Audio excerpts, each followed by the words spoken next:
Good morning. I hope our expectations are low this morning. I was a last-second fill-in. You're supposed to have Governor Ricketts. I was working on this last night, and my wife's like, "What are you doing?" I'm like, "I'm filling in for the governor." And she started laughing. And she said, "No, really, what are you doing?" And I'm like, "Well, I got to give a talk tomorrow." And she said, "Just remember, you're a little bit like George Costanza. Less of you is always more." My goal is there's 23 slides here. I don't think we're going to even take close to the whole hour.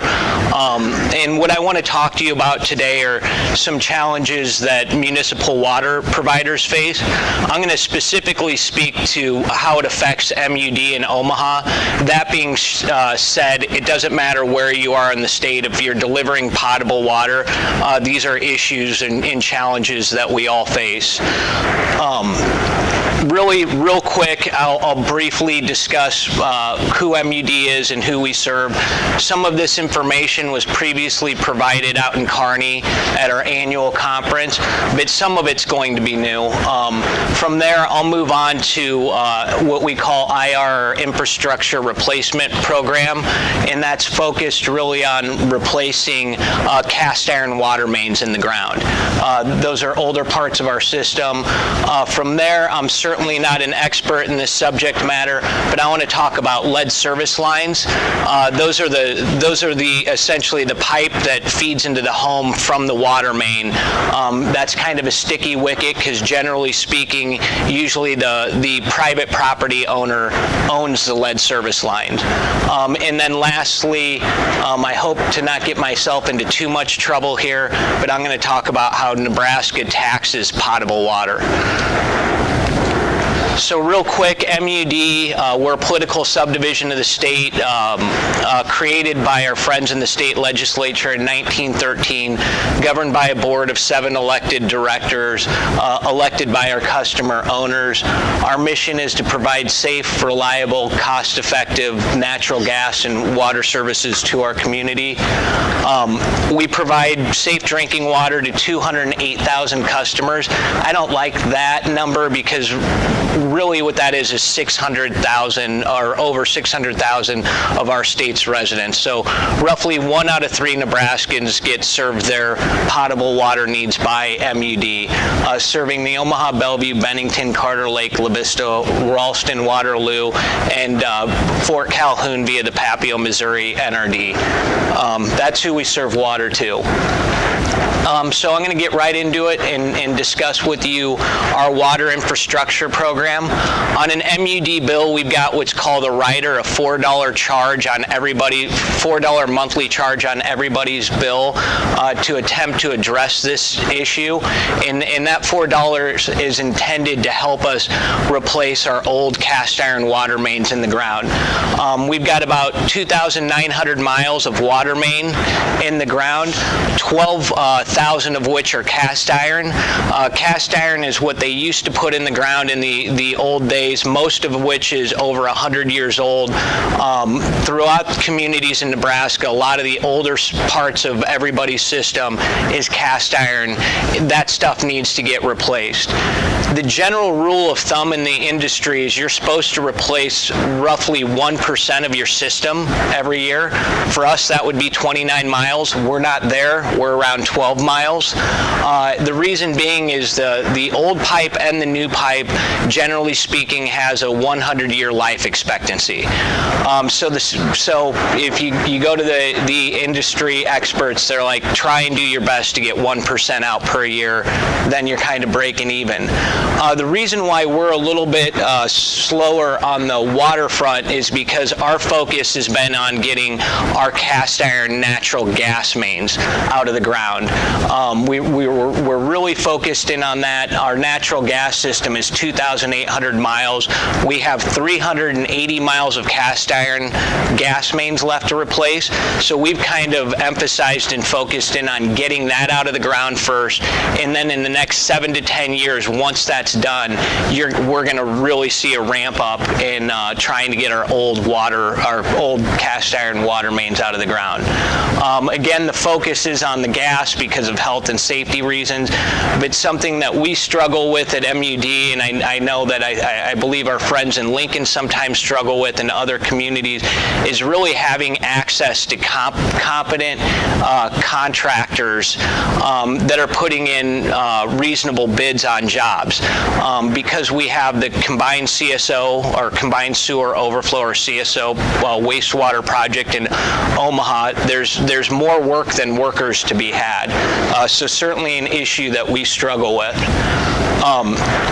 This kind of shows the direction that we're headed. As recently as 2008, we're only doing 3 miles of cast iron water main replacement, and as you can see, we're ramping up, trying to get closer to that 1%. We're expecting to spend $75 million from 2017 to 2021. Water main replacement right now is essentially 10% of our revenues on the water side. Directly goes to water main replacements. This slide is somewhat disturbing in the sense that if we were to have continued on only replacing 3 miles of water main, on the left side you see the number of projected water main breaks in the Omaha metro area. By 2050, if we didn't ramp up our water main replacement, we would have an excessively high number of water main breaks, making driving in the community rather difficult. We're going to get to this 20 miles here again in about 7 or 8 years, where you can see it to begin to taper down and hopefully get ahead of our water main breaks. But it's certainly a financial challenge, and it is a challenge for us. We're going to get there, but again, because of the safety associated with natural gas mains, our focus right now is there, and then when we get that older stuff out of the ground, we're really going to hit the water side.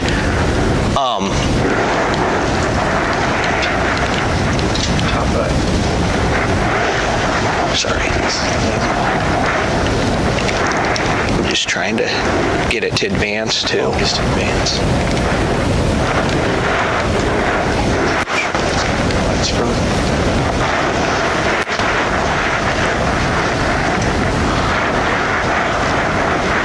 I can, yeah. The next issue that I want to discuss is lead service lines. Now, the reason why this has become an issue is because of Flint, Michigan.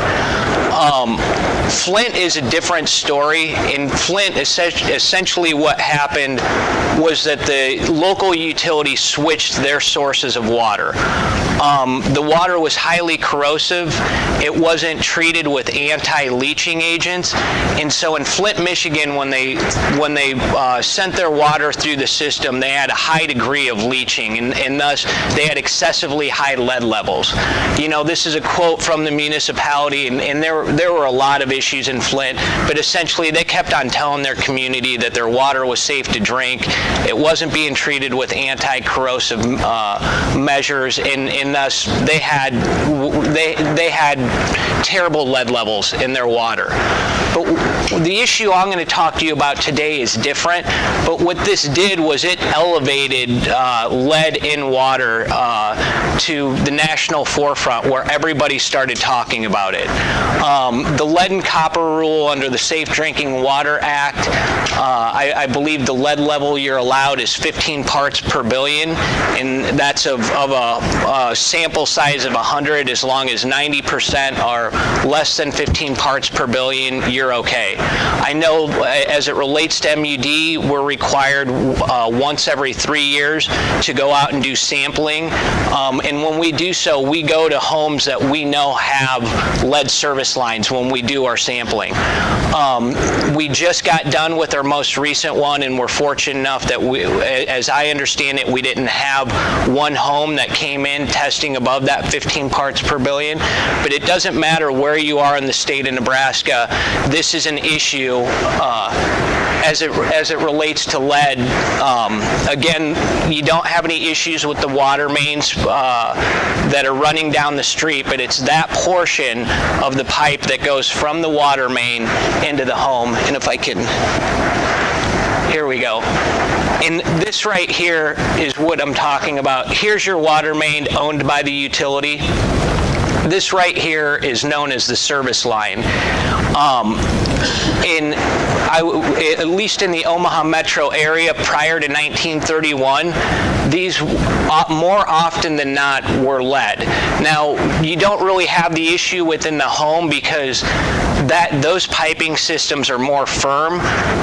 They really, in the old days, only really used lead for the service line because it's kind of a bendable material and it's really good for pipe that's underground, but it doesn't do well inside the home. Some people might have some lead in fixtures, but today when folks are talking about lead, they're really talking about this service line. And where it becomes a problem is if you live in a home and you're not running your water on a regular basis, if the water is just sitting in the pipe, it's potential for lead to leak into that pipe. So what we did at MUD, we wanted to get our hands wrapped around how many service lines we have in our community. And what we did was we went and looked at our old record cards. Back in the old days, the plumbers would have to submit a document telling us what material they were using when they were putting in the service line. And we figured out that we had 14,000 residents in our community that had lead service lines. From there, we overlaid it with the other residents where we didn't know one way or the other. The long and short of it is we've come to the conclusion that we have roughly 17,000 residents in the Omaha metro area that have these lead service lines.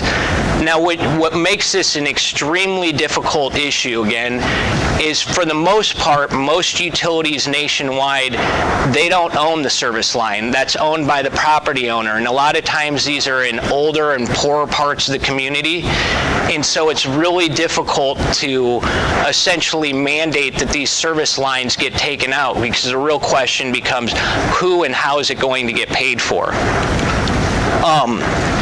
I was speaking to you earlier about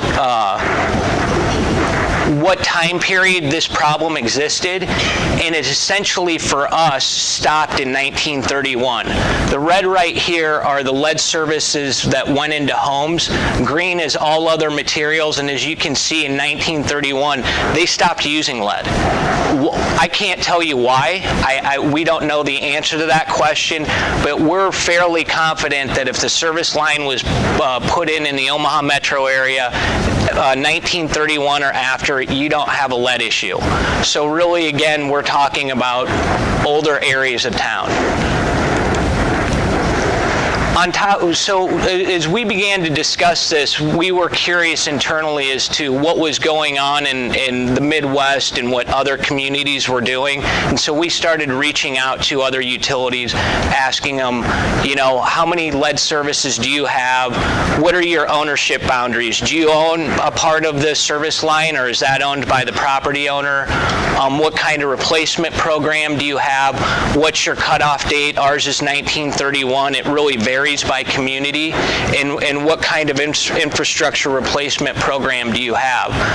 So we talked to folks in Lincoln, Hastings, Des Moines, Council Bluffs, and this slide essentially shows what the estimated percentage of lead services they had in their system. For us in the Omaha metro area, we estimate about 7% of our customers have this lead service issue, but it significantly varies from community from depending on which community you're in. Again, this isn't an MUD or Omaha issue. This is a national issue. It's a state issue, and a difficult one to get addressed.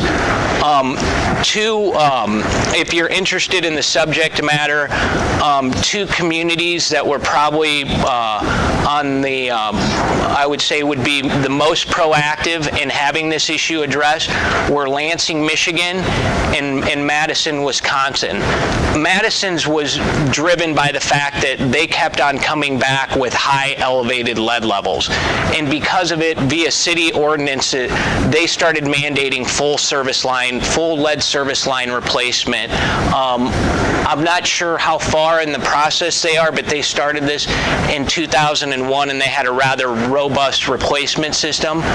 Lansing, Michigan is interesting because unlike MUD and most Nebraska utilities, in Lansing, Michigan, I believe they had high lead levels, but the utility had ownership of that service line. So it was easy for them to say to their customer, we're replacing it because we own it. But if you're interested in the subject matter, certainly two places you can go and look at. This is kind of the cutoff date that I was talking to you about. Again, in Omaha, 1931. In Madison, it was 27. But it really varies from community to community. We expect that if Council Bluffs takes kind of a more keen look at it, that theirs is probably closer to 1931 than it is to 1950. But it's a strange phenomenon. Some communities, they stopped using lead for that service line faster than others. This is the cost, and this is how it starts to get rather expensive depending on whether you're on the short or far side of the street.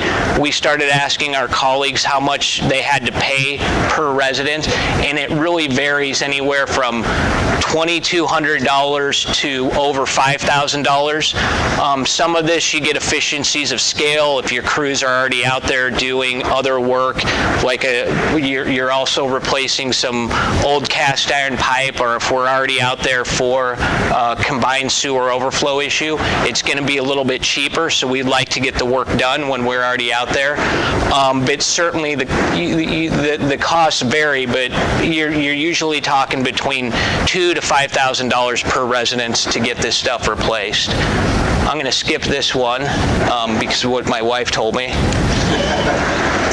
And then I'm going to move on to the slides where I hope I don't get myself in too much trouble. I was kind of hoping that Jay Rempe and Rourke didn't show up here today.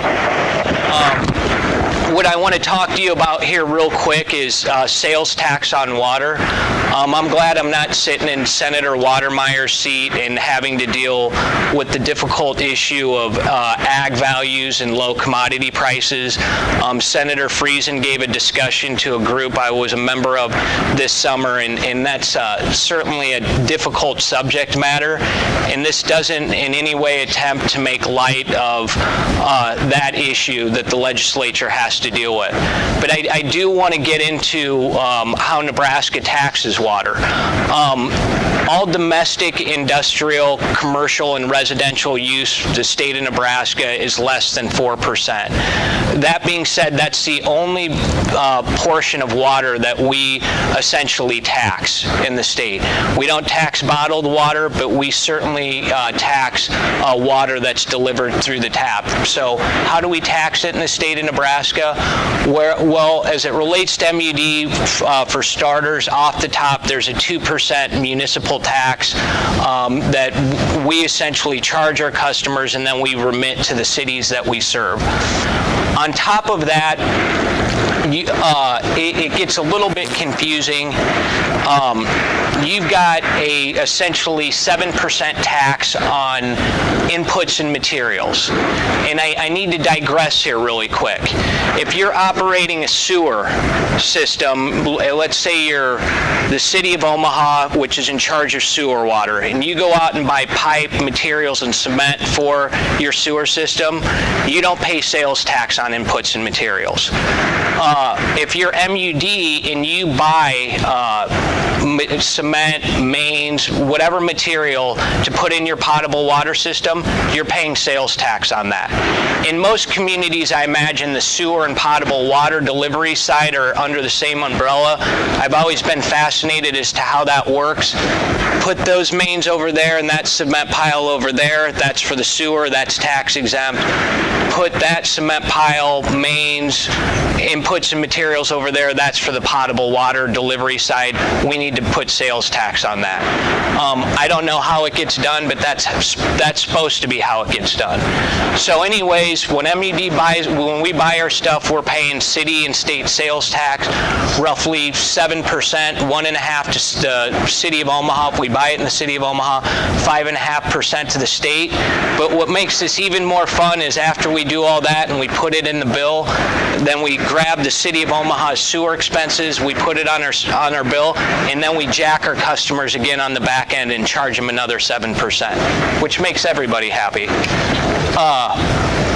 This is, and the reason why I talk about the taxation of water is because, at least for residents of our community, I'm sure you've all heard about the CSO project, which is an unfunded federal mandate for Omaha to essentially clean up how we handle our wastewater.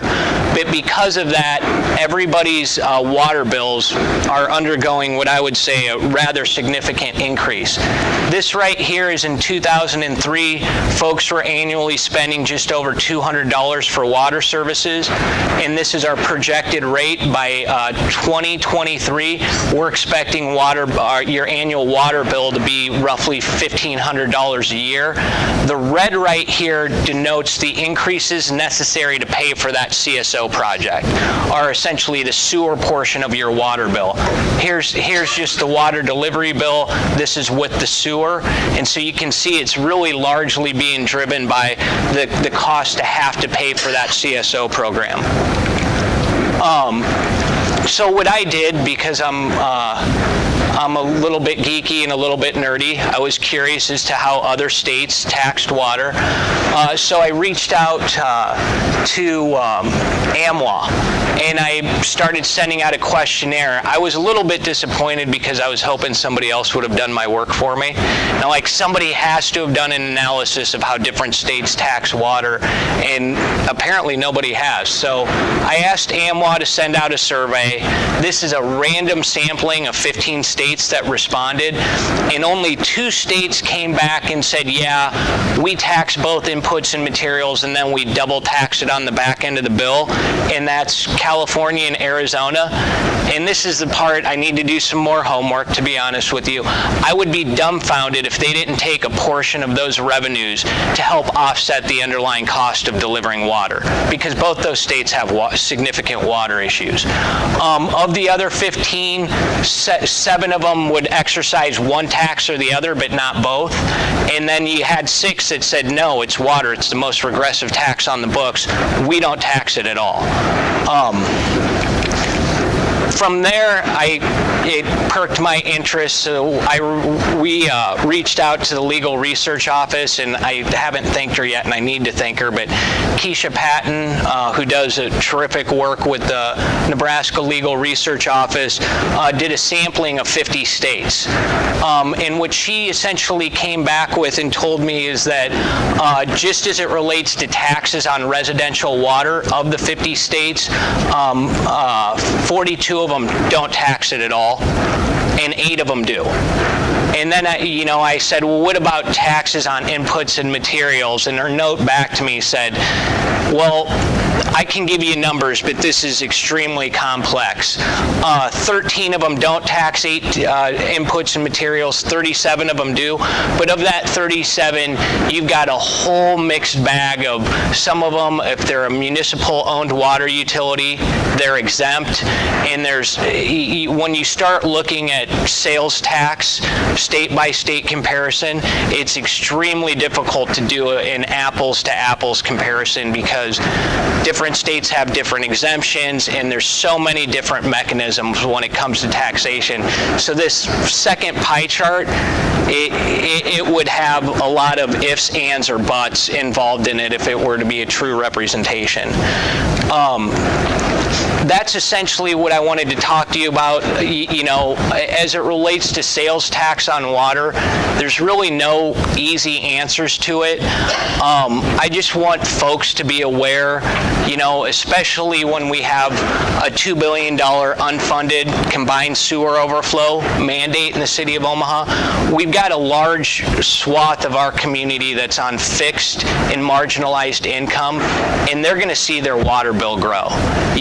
Nobody likes to pay taxes, and it's a challenge our state has to deal with. But when we talk about water, we're talking about something everybody needs for basic health, sanitation, and living conditions, and we can't live without it. And as it relates to how our state taxes water, we have to be, I would say, in the top 5% in the union on how we tax it. And not only do we tax it, but we take those monies and we stick it in in the general fund, we don't use it to offset the delivery of potable water. So that's essentially my talk today. I really appreciate you bearing with me, and will do my best to answer any questions.